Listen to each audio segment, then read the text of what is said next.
Temos seguido uma linha de raciocínio para este final de ano e as programações de Natal, a respeito dos anúncios que surgiam sobre a vida de Jesus, sobre o menino Jesus.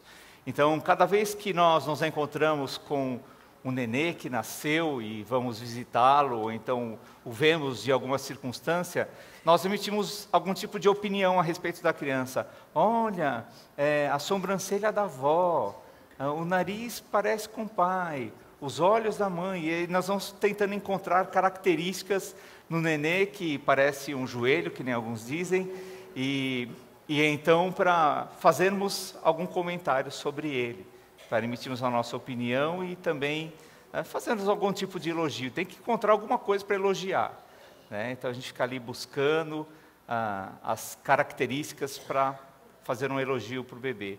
E com Jesus não foi diferente. As pessoas encontravam com ele, tinham que dizer alguma coisa, tinham que anunciar alguma coisa que se relacionava com o seu sentimento sobre aquela criança, que na verdade era Deus que se fez homem para nos salvar, para nos libertar. Então vamos dar uma olhada lá em Lucas capítulo 2, nós estamos seguindo uma sequência no livro de Lucas. Lucas capítulo 2, vamos ver agora a respeito do verso, a partir do verso 21, quando Jesus é apresentado no templo. Nós já fizemos isso algumas vezes aqui. Eu sempre faço questão de dizer que nós não batizamos crianças, mas assim como Jesus foi apresentado no templo, nós também apresentamos as crianças aqui, reconhecendo que aquela criança é de Deus e deve ser ensinada também a andar nos caminhos de Deus. Vamos ver então como foi a apresentação de Jesus, quais foram os comentários que fizeram, o que as pessoas sentiam no coração diante daquilo que estavam ali contemplando. A partir do verso 21 de Lucas 2. Completando-se os 8 dias para a circuncisão do menino, foi-lhe posto o nome de Jesus, o qual lhe tinha sido dado pelo anjo antes dele nascer. Completando-se o tempo da purificação deles, de acordo com a lei de Moisés, José e Maria o levaram a Jerusalém para apresentá-lo ao Senhor, como está escrito na lei do Senhor: todo primogênito do sexo masculino será consagrado ao Senhor. E para oferecer um sacrifício de acordo com o que diz a lei do Senhor, 2 rolinhas ou 2 pombinhos. Havia em Jerusalém um homem chamado Simeão, que era justo e piedoso, e que esperava a consolação de Israel, e o Espírito Santo estava sobre ele. Fora-lhe revelado pelo Espírito Santo que ele não morreria antes de ver o Cristo do Senhor. Movido pelo Espírito, ele foi ao templo, quando os pais trouxeram o menino Jesus para lhe fazerem o que requeria o costume da lei. Simeão o tomou nos braços e louvou ao Senhor, dizendo: ó soberano, como prometeste, agora pode despedir em paz o teu servo, pois os meus olhos já viram a tua salvação, que preparaste à vista de todos os povos, luz para a revelação aos gentios e glória de Israel, teu povo. Então, até aqui vou ler por enquanto. Depois vamos continuar nesse mesmo capítulo. Simeão era um sacerdote que estava ali e ele tinha as suas obrigações, e ele tinha também a sua relação com Deus, um homem sério e piedoso, e ele foi dirigido por Deus a ir até o templo, e lá chegando estava Jesus. E vendo Jesus, tomando em seus braços, ele disse a Deus: Deus, assim como foi combinado entre nós, agora eu já posso morrer. O irmão Ezequiel, ele brinca bastante com a gente falando a respeito disso. Ele fala que pediu a Deus que ele não queria morrer até ver esse templo aqui, esse espaço funcionando. Ele está fazendo parte dessa igreja desde o início, e ele tinha esse sonho de ver esse espaço aqui funcionando, sendo usado para o culto a Deus. E ele fala sempre que era um pedido constante dele a Deus: Deus, não deixa eu partir enquanto não ver isso aqui funcionando. Eu falei: então, irmão Ezequiel, vamos combinar uma coisa: eu nunca vou parar de construir esse templo, para o irmão continuar aí conosco. E ele tem uma característica que ele faz aniversário no dia 29 de fevereiro. Então não é todo ano que ele faz aniversário. e o ano que vem ele fará. E você fala, espera aí, fica tranquilo aí, né, esperando um pouco mais, nós não queremos perder o irmão não. E Simeão era mais ou menos esse sentimento, só que era relacionado com o Messias. Ele combinou com Deus, né, foi uma promessa de Deus para ele, que ele não morreria antes de ver Jesus. E ele teve o privilégio, olha só que privilégio, de apresentar Jesus. Tomou Jesus nos seus braços, eu fico imaginando ele levantando assim, né, e orando, consagrando aquela criança ao Senhor. E depois disso, então, começou vários sentimentos a aflorar no coração de José e Maria, e é o que vamos verificar continuando o texto de Lucas. Jesus é apresentado no templo, isso ocasionou algumas palavras também, alguns sentimentos a José e Maria. Lá a partir do verso 33 de Lucas 2, nós vemos assim: o pai e a mãe do menino estavam admirados com o que fora dito a respeito dele. E Simeão os abençoou e disse a Maria, mãe de Jesus: este menino está destinado a causar queda e o soerguimento de muitos em Israel, e a ser um sinal de contradição, de modo que o pensamento de muitos corações será revelado. Quanto a você, uma espada atravessará a sua alma. Aquela mãe estava com aquela criança ali recém-nascida, e ela e José já estavam admirados a respeito das coisas que estavam descobrindo a respeito de Jesus, além do anúncio feito pelo anjo, e agora mais essa declaração de Simeão, que a vida de Jesus não seria assim tranquila, ele seria como uma contradição para alguns, ele seria perseguido, ele sofreria, e também o coração daquela mãe seria como atravessado por uma espada. E nenhuma mãe gostaria de ouvir uma palavra como essa, porque ela sabia que aquilo estava relacionado à vida de Jesus, o que ele enfrentaria, o que ele passaria. E como pais, nós nunca gostamos de ver nossos filhos sofrendo. Como pais, nós só queremos ajudar nossos filhos a serem felizes, vencer os desafios e ter a vida o quanto mais tranquila possível. Mas Maria e José sabiam que não seria exatamente assim com Jesus. Jesus, o Cristo, ele soergue aqueles que nele creem, então ele levanta, né, ele ajuda a prosseguir, ele põe de pé aqueles que depositam fé nele, mas é uma pedra de tropeço para aqueles que continuam incrédulos após o conhecerem. Não aconteceu isso com Simeão e com Ana, não aconteceu isso com várias pessoas, mas alguns até hoje continuam incrédulos, mesmo conhecendo a Jesus. Nós não vimos Jesus ser apresentado, nós não vimos Jesus nos braços de Simeão, não vimos Jesus lá no templo, mas temos visto Jesus na nossa vida e em tantas circunstâncias que envolvem o nosso viver. Vemos Jesus com os relatos dele ali na palavra de Deus, e uma vida que mudou o mundo, mudou o calendário de tantos países, e que é uma referência viva. É impossível não acreditar que Jesus veio a esse mundo. E tem muitas pessoas que até acreditam que Jesus veio ao mundo, mas não entregam o coração a Ele como Senhor. Não abre um espaço no seu coração como uma manjedoura para que Jesus, então, ali faça morada e dirija a sua vida. Lá na primeira carta de Pedro, o texto que nós estudamos, quando estudamos essa carta, primeira carta de Pedro, capítulo 2, versos 6 e 8, faz referência ao que foi aqui compartilhado. Dá uma olhada, por favor, abra a sua Bíblia lá. Primeira carta de Pedro 2, de 6 a 8.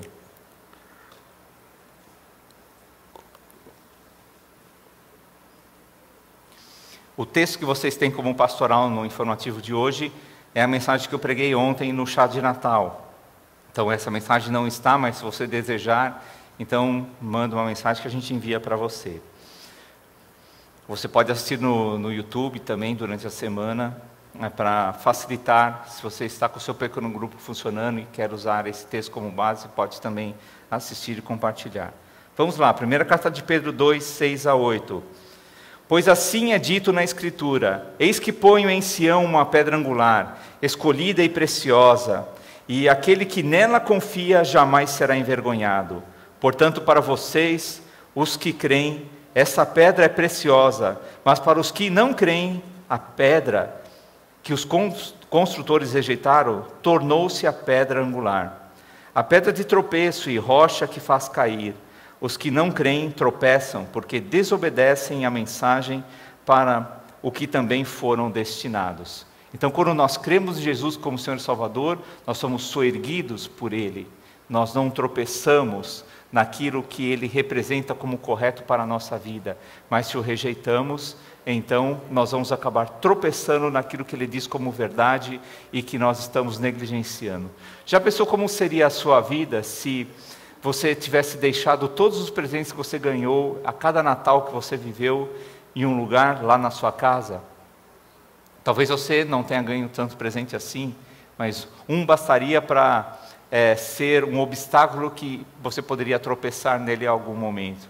E já imaginou sua casa cheia de presentes ali, então, que você ganhou e olhou bem para ele e falou assim: olha, é até interessante, o pacote é bonito, tem um laço legal, mas eu não vou usar, vou deixar aqui assim, do jeito que eu recebi. Eu acho que até a pessoa que deu foi bem intencionada, mas eu não quero tê-lo na minha vida.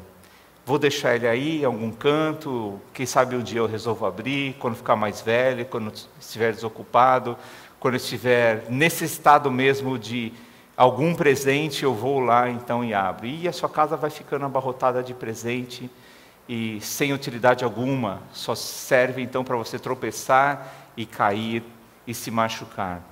Muitas vezes as pessoas convivem com Jesus dessa forma. Deus decidiu entregar-nos um presente. Esse presente é Jesus. Mas às vezes nós não damos a Ele a importância devida. E o deixamos lá em algum canto da nossa vida e acabamos, de um momento para outro, tropeçando nele e nos machucando desnecessariamente. Porque o conteúdo presente na vida de Jesus poderia nos livrar de tantos tropeços, de tantos machucados. Mas nós olhamos e não consideramos ter para a nossa vida. Achamos até bonito, interessante, foi emocionante ganhar esse presente, mas não serve para trazer para o nosso coração. Então nós desperdiçamos o melhor da nossa vida, negligenciando ou desprezando o presente que é Jesus. Nós desperdiçamos a oportunidade de sermos soerguidos por Cristo no nosso viver, a sermos abençoados, libertos do pecado, e acabamos caídos na nossa vida, porque desprezamos o presente que é Jesus. Jesus Cristo soergue aqueles que creem, mas é uma pedra de tropeço para os incrédulos, não só daquela época, mas também dos tempos de hoje. Também uma verdade revelada nesse texto é que depois que Jesus veio ao mundo, não é mais possível o anonimato. E é interessante que as pessoas tentavam se relacionar com Cristo no anonimato. E muitas pessoas pensavam que poderiam esconder de Cristo que não criam nele.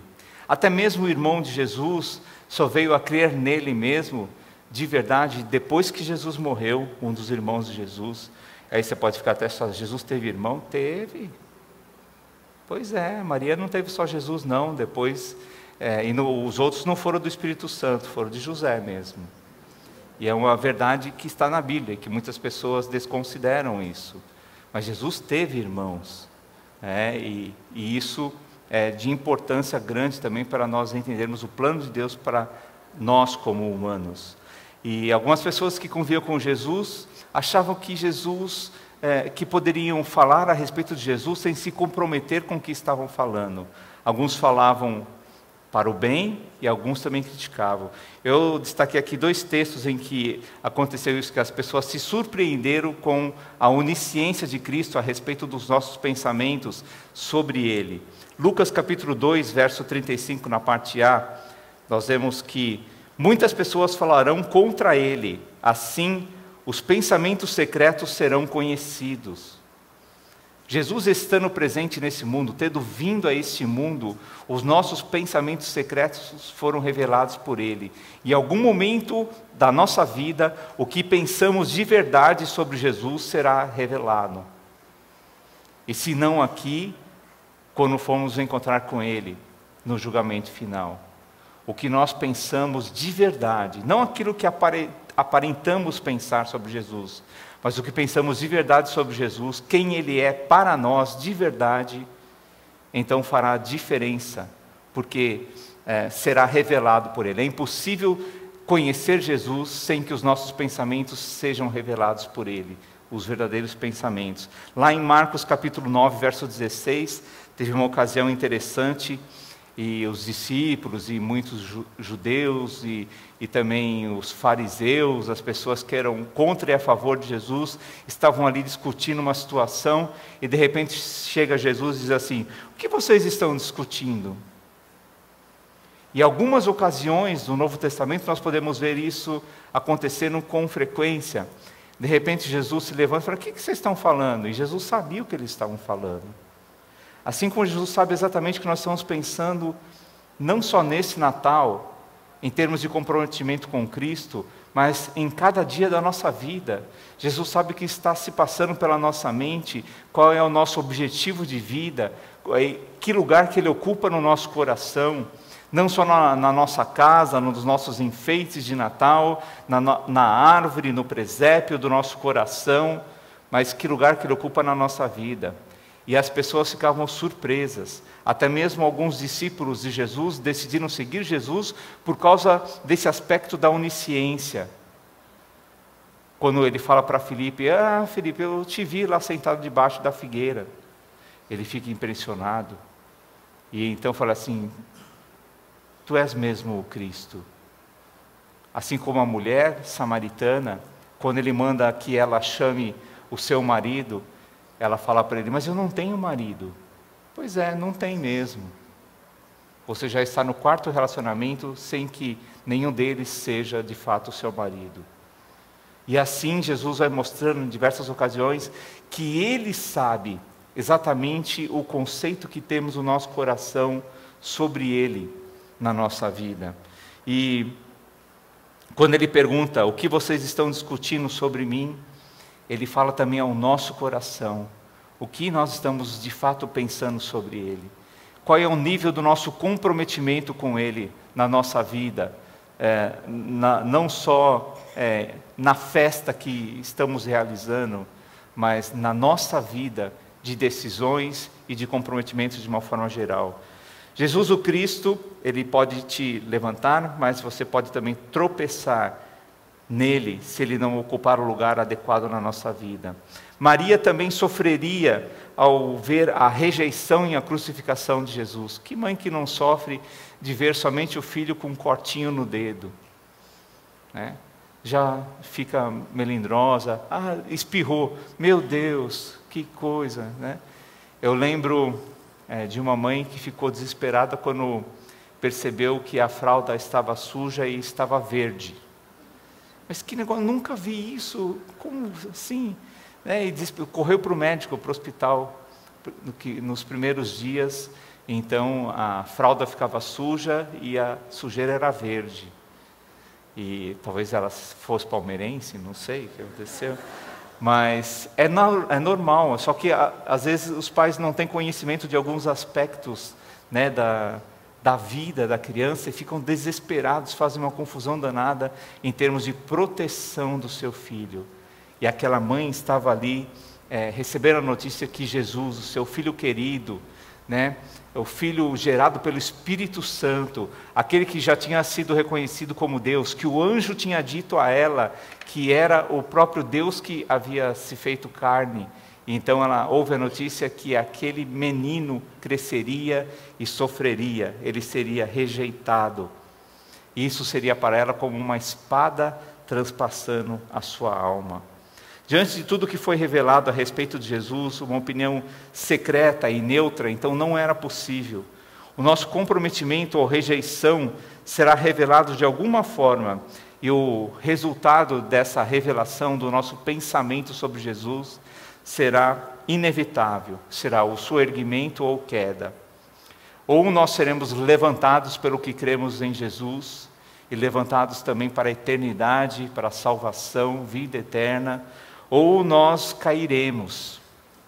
Ou vamos ser levantados, ou nós cairemos. Ou seja, ou nós vamos para o céu, ou vamos para o inferno. dependendo da nossa relação com Cristo. É aquele bebezinho lá, que nós comemoramos não só no Natal, mas temos a evidência dessa comemoração no Natal, que nem foi a época exata que Jesus nasceu, mas uma data separada para então celebrarmos isso. Aquele bebezinho, a forma de nos relacionarmos com ele pode nos levar a sermos soerguidos ou a nossa queda. Qual decisão você tem feito a respeito da sua relação com Cristo? O que Ele já sabe que você pensa sobre Ele? Qual é o nível de comprometimento que Ele sabe que você tem com Ele? Que você tem demonstrado no seu dia a dia?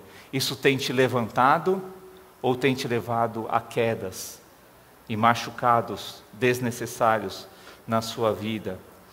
É necessário que uma reação humana adequada aconteça na nossa vida em relação à promessa divina. Deus nos deu uma promessa, e essa promessa está principalmente ligada a Cristo Jesus. Ele fez a parte dele, ele teve a iniciativa de amor para que nós conhecêssemos o amor, e agora aguarda uma reação da nossa parte, e essa reação tem que ser adequada, para que nós experimentemos o melhor do presente que Ele tem para nós. Observe agora lá a partir do verso 36. Além de Simeão, também estava lá no templo uma profetisa chamada Ana. E vamos ver qual comentário ela fez a respeito do menino. Qual foi a experiência dela naquele momento em que Jesus foi apresentado no templo. A partir do verso 36 de Lucas 2. Estava ali a profetisa Ana, filha de Fanuel, da tribo de Asser.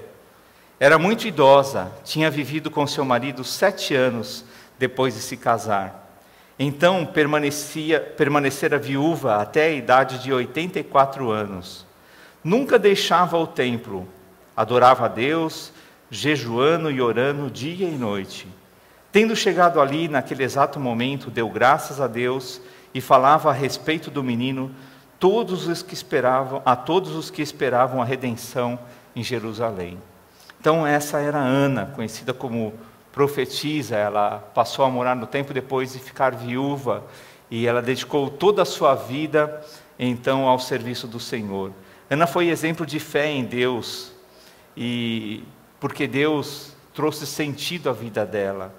Ela poderia ter ficado revoltada pelas coisas que lhe aconteceram. Imagina, só 7 anos de casado, então fica viúva, e agora como será a minha vida? E naquela época ainda era mais complicada essa situação de ser viúva. A pessoa ficava, de fato, numa circunstância bem complicada, e tinha lá os costumes judaicos relacionados com isso, mas Ana não se abateu, não ficou revoltada com Deus por nada que lhe acontecera.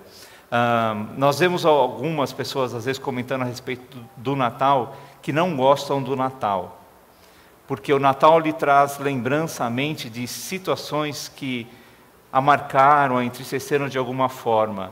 Talvez a perda de alguém, talvez uma frustração em algumas das comemorações. Algo aconteceu naquela época que o frustrou, que o machucou, ou algo aconteceu na sua vida aquele ano, então como uma espécie de angústia, revolta, tristeza, decepção, qualquer variação disso, a pessoa decide não celebrar a Deus, não só no Natal, mas naquele ano, durante aquele período, porque está decepcionada com o que lhe aconteceu. Mas Ana não foi assim. Ao invés de se decepcionar, ao invés de se frustrar, ela decidiu dedicar ainda mais a sua vida a Deus. Ela consagrou tudo o que era ao serviço do Senhor. E com essa dedicação, ela teve a oportunidade de conhecer pessoalmente o Messias que ela tanto esperava. Olha que presente. E quem decide se dedicar ao Senhor de todo o coração, acaba sendo presenteado de alguma forma, acaba de alguma maneira recebendo de Deus a recompensa, e não se frustra. Embora às vezes nós achamos que temos motivos para nos frustrar servindo ao Senhor, a nossa relação com Deus sempre é compensada por Ele da forma certa, na medida em que nós precisamos, para percebermos o quanto vale a pena honrar ao Senhor com a nossa vida, independente do que estamos enfrentando, independente daquilo que temos que lidar, seja qual for o tipo de dor, seja qual for o tipo de angústia, seja qual for o tipo de doença, o tipo de dificuldade que temos que enfrentar, se perdemos o emprego, passamos o ano inteiro sem recurso algum, mas Deus supriu de alguma forma, vamos celebrar ainda mais, porque Deus supriu. Enfim, temos que perceber que Deus é conosco, independente de crises, independente de quem está à presidência do nosso país, independente de como vai o governo e as corrupções e tudo que nos cerca e que nos assusta em tantos momentos da nossa vida, independente de tudo o que nos pode entristecer, temos que nos lembrar que a nossa vida tem que ser dedicada ao Senhor. Não podemos deixar de louvá-lo, de adorá-lo como somente Ele merece. A frustração e a solidão podem levar muitos a buscar o consolo e amor da forma errada e no lugar errado, mas só reconhecendo Jesus em nossa vida é que encontraremos paz e sabedoria para prosseguir. Não vamos para a queda, mas vamos ser soerguidos por Ele. Só é possível ser soerguido de uma situação trágica ou difícil da nossa vida quando reconhecemos quem é Jesus no nosso viver. É isso que vai nos levantar, é isso que nos vai dar condições de prosseguir, de olhar a vida da forma correta e então enfrentar as próximas lutas que ainda virão. Jesus faz isso por nós e fez isso por Ana e quer fazer isso por nós, à medida que nós deixemos que Ele faça e que reconheçamos quem Ele é na nossa vida. Reflita então comigo no seguinte, para nós fecharmos essa parte. Assim como Jesus foi apresentado no templo, hoje mais uma vez Jesus está sendo apresentado aqui, a cada um de nós. Eu não estou com Ele nos braços, segurando Ele para as mãos, mas nós estamos aqui com a palavra dEle e que nos fala a verdade sobre Ele. Jesus mais uma vez está sendo apresentado como aquele que pode nos dar vida e vida eterna, como alguém que foi um bebê, que nasceu de forma humilde na manjedoura, num berço de palhas, como o João falou hoje pela manhã. Mas ele não ficou um bebê, ele cresceu, e como vemos nesse próprio texto, nesse capítulo de Lucas, lá em Lucas capítulo 2, verso 40, esse menino crescia e se fortalecia, enchendo-se de sabedoria e graça de Deus, e a graça de Deus estava sobre ele. Ele foi crescendo, e a graça, a presença de Deus, a pessoa de Deus estava presente naquele menino, e aquele menino então foi rejeitado mesmo assim, foi morto, crucificado, como era plano de Deus, para que nós pudéssemos ser salvos, e experimentarmos a vida e vida eterna. Esse menino que nos é apresentado hoje, foi apresentado a Simeão, a Ana e tantos outros. Alguns o reconheceram e outros acharam até interessante a história, emocionante, mas não o suficiente para permitir que aquilo transformasse a sua vida. E você, ao conhecer Jesus, você tem reconhecido que Ele é o Messias, é aquele prometido por Deus para trazer salvação, a redenção do povo que se tornará o povo de Deus e o seu Salvador. Qual tem sido a sua experiência ao ver Jesus apresentado no templo ou fora dele, em alguma outra circunstância em que Jesus é revelado como o Messias? Qual tem sido a sua reação? Então feche os olhos e pense um pouco nisso. Como você tem lidado com essa oportunidade de conhecer Jesus? Temos falado muito a respeito disso, não só nessa época do Natal, mas em cada vez que nos encontramos, nós apresentamos Jesus exatamente dessa forma, como o Messias, como o Cristo sofredor, mas o Cristo vitorioso, libertador, de todo aquele que o reconhecer como Senhor da sua vida. Eu não sei se todos que estão aqui nessa noite já reconheceram Jesus dessa forma, com esse significado. Talvez você conheça Jesus apenas como um bebê, ou venha celebrando Jesus apenas como um bebê, Um bebê que até é um presente, mas isso não cresceu no seu coração. Jesus talvez não tenha crescido no seu coração como Senhor e Salvador, mas Ele quer ter essa oportunidade. E quem dá essa oportunidade a Ele de crescer no seu coração é você mesmo. Dizendo a Ele que você crê que Ele vive, Ele morreu, mas vive, e vive para te libertar do pecado, da justiça e do juízo. E vive para te perdoar, vive para te amar e te dar vida eterna.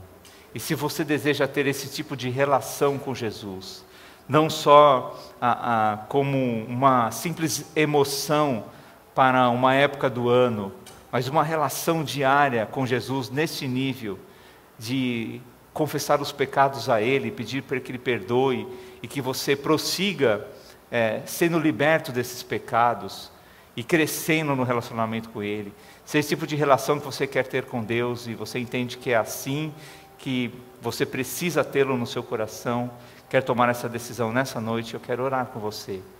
Eu quero pedir que você faça um sinal levantando a sua mão, confirmando esse sentimento, e nós vamos orar juntos agora. Alguém deseja fazer isso? Apenas faça um sinal e nós vamos orar. É você quem tem que dar essa oportunidade para Jesus. Você tem que aproveitar essa oportunidade, não permitindo que Ele fique mais uma vez como um presente, em uma caixa fechada no seu dia a dia, e que você vai acabar tropeçando nos seus próprios conceitos. Isso ocasionará a sua queda e não o seu soerguimento. Você quer a sustentação que Jesus pode te dar, quer entregar seu coração a Ele nessa noite? Então levante a sua mão e nós vamos orar por você. Alguém? Muito bem, vamos orar. Se você não se sentiu à vontade para fazer essa decisão agora, mas você quer ainda conversar um pouco mais sobre isso, nós teremos um grupo, uma equipe aqui ao lado na sala anexa no nosso prédio do Templo Antigo. Nós temos algumas pessoas que poderão te dirigir para lá na nossa introdução aqui, na recepção no nosso hall, e poderão te explicar um pouco mais sobre isso, orar com você em algum aspecto da sua vida, e você poderá tomar a decisão. Ore comigo e acompanhe a minha oração. Então expresse os seus sentimentos com Deus agora, independente de você já ter tomado a decisão ou ter levantado a sua mão ou não. Pense assim na sua oração com Deus. Senhor Deus, eu reconheço que o Senhor veio a este mundo para me salvar. Reconheço que o Senhor não só veio aqui e foi embora, mas o Senhor continua me amando. O gesto de amor que o Senhor teve por mim lá na cruz não tem retorno. Então o seu amor também comigo não tem retorno, ele não muda, ele continua sendo o mesmo. Eu é quem preciso perceber esse amor e dar espaço para esse amor na minha vida. E eu quero abrir meu coração ao Senhor e confessar os meus pecados, reconhecer as minhas fraquezas, o meu erro, e dizer que o Senhor precisa me ajudar. E a sua ajuda precisa ter início na minha vida, me perdoando dos meus pecados, me libertando da minha conduta errada, me ajudando a ter uma conduta correta diante do Senhor, te agradar mais no meu dia a dia, buscando fazer a sua vontade, fazendo parte do teu corpo e te ouvindo com sinceridade no coração e desejo de te obedecer. Abençoa, Pai, cada um dos que estão aqui hoje, também os demais que passarão por aqui nesses próximos dias, aqueles que estarão também lá no shopping, ouvindo a mensagem de salvação de Jesus Cristo. Cada vida que receber uma semente do Senhor, também lá no Maria Duarte, no hospital, e que em todos os lugares que lançarmos sementes, não só a nossa igreja, mas todo o teu povo andando pela terra, lançando semente, ajude que essa semente não seja morta, mas que ela possa ganhar vida dada pelo Senhor, pelo arrependimento nos corações. Ajude que haja fruto, Pai, em tudo que será compartilhado como o amor do Senhor, tem sido compartilhado aqui em todos os lugares. Não permita que as pessoas simplesmente ouçam e não tomem nenhuma decisão a respeito disso, mesmo porque nós sabemos que os nossos pensamentos são conhecidos pelo Senhor. Aprendemos isso mais uma vez hoje, Pai. Não podemos ficar no meio de campo quando ouvimos sobre quem o Senhor é. Temos que tomar uma decisão, ficamos de um lado ou de outro. E que cada um daqui hoje saia consciente do lado que deve escolher. Que esse lado seja com Jesus. Nós pedimos ajuda para que isso aconteça. E isso é obra do Teu Santo Espírito. E nós pedimos a intervenção dEle nesse momento, em nome de Jesus. Amém, Senhor.